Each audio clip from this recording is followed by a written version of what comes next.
तुम मुझे कहाँ ढूंढोगे दुनिया की तन्हाई में, तुम मुझे कहाँ ढूंढोगे दुनिया की तन्हाई में। चल चुड़वा आ जाओ यूट्यूब चैनल पर, चलो पढ़ाई करो, शायरी सुनता है। अब ध्यान दो, तो आप सभी का इस चैनल पर बहुत बहुत स्वागत है। अभी हम देखेंगे संस्कृत 10th का जो महत्वपूर्ण पाठ के लेखक है और इसके साथ अन्य जानकारी भी क्या है। आप देखो, केवल पाठ के बारे में बात नहीं करेंगे, अब अन्य जो जानकारी है उसकी भी बात करेंगे। तो आप सबसे पहले तो शुरू से अंत तक देखो, तब तो पता चलेगा कि इसमें पढ़ाया क्या गया है, ठीक है, और यहाँ से क्वेश्चन क्या पूछेगा। तो इस बार के एग्जाम में यहाँ से क्वेश्चन फिक्स रहता है, ठीक है, और रहेगा यहीं से पूछा जाएगा, ठीक है। तो अब देखो, इस वीडियो की शुरुआत करते हैं और आपको जो है वीडियो को लाइक करना है, चैनल को सब्सक्राइब करना है, ठीक है, और सभी मित्रों के साथ जो है आपको क्या करना है, तो इस वीडियो को शेयर करना है, ठीक है। अब ध्यान दो, सबसे पहले यदि हम बात करेंगे किस पार्ट का, तो अगर हम बात करेंगे अलस कथा का, किसकी बात करेंगे, तो अलस कथा की बात करेंगे। तो अलस कथा के लेखक कौन है, तो विद्यापति है। कौन है भाई, तो विद्यापति है, ठीक है। अब देखो, केवल पाठ के लेखक के बारे में हम नहीं पढ़ेंगे, इसके बारे में कुछ अन्य भी जानकारी होना चाहिए, ठीक है। तो विद्यापति, विद्यापति को क्या कहते हैं, तो विद्यापति को जो है मैथिल कोकिल के नाम से जानते हैं। क्या कहते हैं, तो विद्यापति को हम मैथिल कोकिला कहते हैं। क्या कहते हैं भाई, तो विद्यापति को हम मैथिल कोकिला कहते हैं, ठीक है। तो ये बात भी इंपॉर्टेंट है, विद्यापति को क्या कहेंगे, तो मैथिल कोकिला कहेंगे, ठीक है।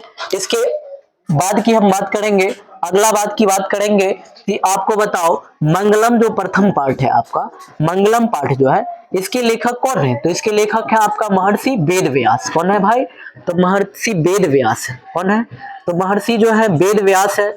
मंगलम पाठ के लेखक कौन हो जाएंगे, तो महर्षि वेद व्यास हो जाएंगे, ठीक है। अगला बात आपसे यदि हम कहेंगे भारत महिमा, भारत महिमा की बात करेंगे, भारत महिमा पाठ के लेखक कौन है, तो इसके भी लेखक कौन है, तो महर्षि वेद व्यास जी हो जाएंगे। कौन हो जाएंगे, तो महर्षि वेद व्यास जी हो जाएंगे, ठीक है। आप सभी को ध्यान से देखना है, ठीक है। तो यहाँ पर जो है भारत महिमा पाठ के लेखक कौन है, तो महर्षि वेद व्यास है।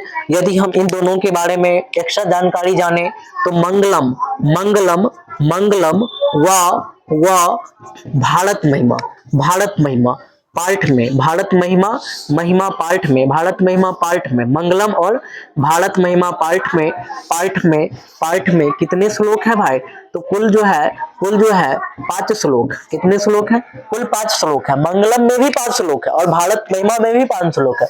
ये क्वेश्चन बहुत बार पूछा जाता है, इसको भी ध्यान देने का, ठीक है।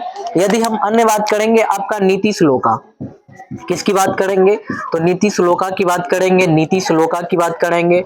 तो नीति श्लोका के लेखक कौन है भाई, तो नीति श्लोका के लेखक है महात्मा विदुर। कौन है भाई, तो महात्मा विदुर है। कौन है, नीति श्लोका के लेखक है महात्मा विदुर है। तो इसको याद रखने का, नीति श्लोका के लेखक कौन है, तो महात्मा विदुर है, ठीक है। अन्य बात करेंगे तो ये जो है महात्मा विदुर, नीति श्लोका जो है ये आपको विदुर नीति से लिया गया। यह पाठ कहां से लिया गया, तो यह पाठ विदुर नीति से लिया गया। कहां से लिया गया, तो विदुर नीति से लिया गया। किससे लिया गया, तो यह पाठ विदुर नीति से लिया गया है। किससे लिया गया, तो यह पाठ जो है आपको विदुर नीति से लिया गया, इसको ध्यान देने का, ठीक है। अगला बात यदि हम करेंगे मंदाकिनी वर्णनम, किस पाठ की बात करेंगे, तो मंदाकिनी, मंदाकिनी वर्णनम, वर्णनम की बात करेंगे। तो मंदाकिनी वर्णनम पाठ के लेखक कौन है, तो इसके लेखक है महर्षि वाल्मीकि। कौन है भाई, तो इसके लेखक है महर्षि वाल्मीकि है, ठीक है। और यहाँ पे अन्य बात की बात करेंगे, इसके बारे में अन्य फैक्ट्स की बात करेंगे। तो ये पाठ जो है, ये पाठ जो है आपको अयोध्या कांड से लिया गया है। किससे लिया गया है, अयोध्या कांड से लिया गया है, ठीक है। अयोध्या कांड से लिया गया है। अब जब बात आ गया अयोध्या कांड से लिया गया है, तो अब देखो अयोध्या कांड से जब लिया गया है, मतलब ये पाठ किससे संबंधित होगा भाई, तो ये पाठ का बिल्कुल संबंध होगा रामायण से। इस पाठ का संबंध किससे होगा, इस पाठ का संबंध किनसे होगा, तो इस पाठ का संबंध होगा रामायण से। किससे होगा भाई, तो रामायण से होगा, रामायण से होगा, ठीक है। इस पाठ का संबंध किससे हो जाएगा, तो इस पाठ का संबंध हो जाएगा आपको रामायण से, ठीक है। अन्य बात, अगर हम अन्य बात करेंगे, अब रामायण आ ही गया है तो इसको भी याद कर लो। रामायण, रामायण के लेखक कौन है, तो रामायण के लेखक भी है महर्षि वाल्मीकि जी। कौन है, तो महर्षि वाल्मीकि जी है। और जब और जब आपको रामायण आ ही गया है तो आप महाभारत भी जान लो, महाभारत भी जान लो। तो महाभारत के भी लेखक कौन है? तो महाभारत के लेखक है आपको वेद व्यास जी। कौन है? तो महाभारत के लेखक है वेद व्यास जी। कौन है? तो महाभारत के लेखक है महर्षि वेद व्यास जी है। ठीक है। अन्य यदि हम बात करेंगे तो अन्य अगला चैप्टर हमारा हो जाएगा कौन सा? तो अगला चैप्टर हो जाएगा आपका व्याघ्रपथिक कथा। कौन सा कथा हो जाएगा? तो व्याघ्रपथिक कथा हो जाएगा। ठीक है, व्याघ्रपथिक कथा हो जाएगा।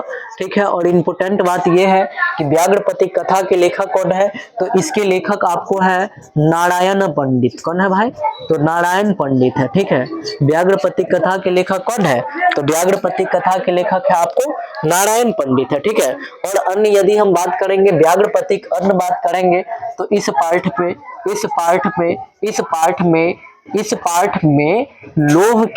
लोभ के दुष्परिणाम को दर्शाया गया है। किसको दर्शाया गया है? लोभ के दुष्परिणाम को क्या किया गया है? तो दर्शाया गया है। ठीक है, लोभ के दुष्परिणाम को क्या किया गया है? तो दर्शाया गया है। ठीक है, यदि हम अन्य बात करेंगे तो आपका आ गया अगला चैप्टर कर्णस्य दानवीरता। क्या आ गया? तो कर्णस्य दानवीरता। क्या आ गया? तो कर्णस्य दानवीरता आ गया। इसके लेखक कौन हो जाएंगे? तो कर्णस्य दानवीरता के लेखक हो जाएंगे भास। क्या हो जाएंगे? तो भास हो जाएंगे। एक्स्ट्रा बात, इंपोर्टेंट बात क्या है? तो भास के कुल 13 नाटक है। कितने नाटक है? तो कुल 13 नाटक है। भास के कुल कितने नाटक है? तो कुल 13 नाटक है। और दूसरा बात, यह पार्ट जो है वो आपको कहां से लिया गया है? तो कर्णभार से संकलित है। कहां से लिया गया है? तो कर्णभार से लिया गया है। किससे लिया गया है? तो कर्णभार से लिया गया है। ठीक है, यह पार्ट किससे लिया गया है? तो कर्णभार से लिया गया है। ठीक है, और अगला बात अगर आपको देख लो तो यहाँ से जो है सारे प्रश्न बन रहे हैं, लेकिन कुछ इंपोर्टेंट बात अगला की बात करेंगे। तो अगला एक पुस्तक पूछा जाता है इंडिका के लेखक कौन है? ठीक है, इंडिका के लेखक कौन है? तो इंडिका के लेखक है मेगास्थनीज। कौन है? तो इंडिका के लेखक है मेगास्थनीज। ठीक है, अगला यदि हम बात करेंगे कि मेगास्थनीज अगला यदि हम बात करेंगे मेगास्थनीज चंद्रगुप्त मौर्य के दरबार में आया था। किसके दरबार में आया था? तो चंद्रगुप्त मौर्य के दरबार में आया था। ठीक है, तो इसको भी याद रखना है, चंद्रगुप्त मौर्य के दरबार में आया था। ठीक है, तो ये वाला बात को याद रखना है। ठीक है, अगला यदि हम बात करेंगे किस पुस्तक का? तो अगला बात करेंगे हम काव्य मीमांस का। किसका बात करेंगे? तो काव्य मीमांस पुस्तक की बात करेंगे। काव्य मीमांस पुस्तक की बात करेंगे। तो इसके लेखक कौन है? तो इसके लेखक है राजशेखर। कौन है? तो इसके लेखक है राजशेखर। ठीक है, और अगला पुस्तक की बात करेंगे हम कुटनिम्हा काव्य की। किसकी बात करेंगे? कुटनिम्हा काव्य की बात करेंगे। कुटनिम्हा काव्य की बात करेंगे। तो इसके लेखक कौन है? तो इसके लेखक है दामोदर गुप्त। कौन है इसके लेखक? तो इसके लेखक कौन है? तो इसके लेखक है दामोदर गुप्त। और इसी पुस्तक में क्या कहा गया है? तो इसमें पटना की विशेषता को बतलाया गया है, जिसमें कहा गया है कि पटना जो है वो पृथ्वी का तिलक है। क्या है? तो पटना जो है पृथ्वी का क्या है? तो पटना पृथ्वी का तिलक है। ठीक है, दूसरा बात कहा गया है कि पटना जो है ये आपको सरस्वती का कुलगृह है। क्या है? तो सरस्वती का क्या है? तो कुलगृह है। सरस्वती का क्या है? तो कुलगृह है। और तीसरा बात इसी पुस्तक में कहा गया है कि पटना जो है वो आपका क्या है? तो इंद्र का स्थान है। किनका स्थान है? इंद्र का क्या है? तो स्थान है। इंद्र का क्या है? तो स्थान है, ये बात कहा गया है। ठीक है, तो ये ज्यादा जो है इंपोर्टेंट रहने वाला है। इसके अतिरिक्त यदि हम अन्य पुस्तक की बात करेंगे, उम्मीद है इसको आप लोगों ने उतारा होगा। इसको जो है अन्य पुस्तक की यदि हम बात करेंगे तो देखो अन्य पुस्तक में आपका क्या आ जाएगा। एक पुस्तक की हम बात करेंगे आपको उपनिषद। ठीक है, उपनिषद की बात करेंगे। उपनिषद की बात करेंगे। ठीक है, और दूसरा बात पुराण की बात करेंगे। ठीक है, पुराण की बात करेंगे तो इसके लेखक भी कौन है? तो इसके लेखक है महर्षि वेदव्यास। कौन है? तो महर्षि वेदव्यास है। कौन है? महर्षि वेदव्यास है। अगला बात हम बात करेंगे उपनिषद की बात करेंगे तो उपनिषद 108 है। कितने हैं? 108 होते हैं। ठीक है, और पुराण की बात करेंगे तो ये 18 है। कितने हैं? तो 18 है। ठीक है, जब ये दो बात आपने जान ही लिया तो एक बात और जान लो कि वेद कितने होते हैं। तो वेद आपका होते हैं 4। कितने होते हैं? 4 होते हैं। ये चारों वेदों का नाम आप लोगों को कमेंट बॉक्स में लिख के भेजना है, ठीक है। अगला यदि हम बात करेंगे तो अगला पुस्तक आपका हो जाएगा, क्या हो जाएगा? तो अगला पुस्तक आपका हो जाएगा मथुरा विजयम। कौन हो जाएगा? तो मथुरा विजयम हो जाएगा, इसको याद रखना। मथुरा विजयम। तो ये मथुरा विजयम पुस्तक के लेखक कौन है? तो इसके लेखक है गंगा देवी। कौन है? गंगा देवी है, ठीक है। मथुरा विजयम पुस्तक के लेखक कौन है? तो गंगा विजयम हो जाएगा। और एक याद रखना, वरदाम्बिका परिणय।